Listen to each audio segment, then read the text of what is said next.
ایک حدیث ہے جو کہ ہم مسلمانوں کو جاننا بہت ہی زیادہ ضروری ہے کہ اللہ کے رسول صلی اللہ علیہ وسلم فرماتے ہیں کہ میں جانتا ہوں ایک ایسی قوم کو جو میری ہی امت میں سے ہوگی اور قیامت والے دن اللہ کے سامنے حاضر ہوگی، اور ان کی نیکیوں کی مثال پہاڑوں کی طرح ہوں گی، بہت ہی اونچے اونچے جیسے پہاڑ ہیں انہوں نے نیکیاں کی ہوں گی، لیکن اللہ تعالیٰ ان کی نیکیوں کے ساتھ کیا کرے گا؟ اللہ کے رسول فرماتے ہیں فَيَجْعَلُهَا اللَّهُ هَبَاءً مَنْثُورًا، اللہ تعالیٰ دھول مٹی کی طرح ان کی نیکیوں کو اڑا دے گا جو کہ پہاڑوں کی طرح وزنی نظر آتی تھیں۔ اور یہ کوئی ایسی نارمل دھول مٹی نہیں، بلکہ آپ نے دیکھا ہوگا جب سورج کی کرنیں پڑتی ہیں تو اس میں چھوٹے چھوٹے آپ کو ذرات نظر آتے ہیں، تو اللہ تعالیٰ ان ذرات کی مثال کر دے گا ان کی نیکیوں کو۔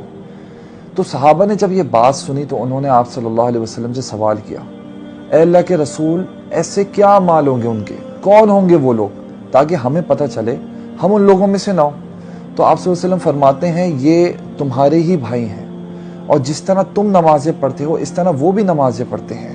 راتوں کا قیام کرتے ہیں، لیکن بات صرف اتنی سی ہے کہ جب وہ لوگوں کے سامنے ہوتے ہیں تو ان کی نیکیاں ظاہر ہوتی ہیں، وہ بہت اچھے ہوتے ہیں، ان کے اخلاق، ان کی عاجزی، اس طریقے کے ان کی اچھائیاں ان کی نظر آتی ہیں لوگوں کے سامنے، لیکن جیسے ہی وہ تنہائیوں میں چلے جاتے ہیں، لوگوں کی نظروں سے اوجھل ہو جاتے ہیں، جب ان کو یہ ڈر نہیں ہوتا کہ کوئی نہیں دیکھ رہا ان کو،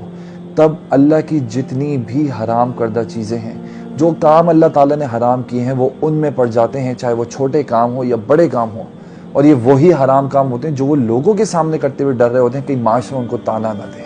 تو یہ وہ لوگ ہیں جن کی نیکیوں کو اللہ تعالیٰ ہباء منصورہ دھول مٹی بنا دے گا۔ جو بات غور کرنے کی ہے نا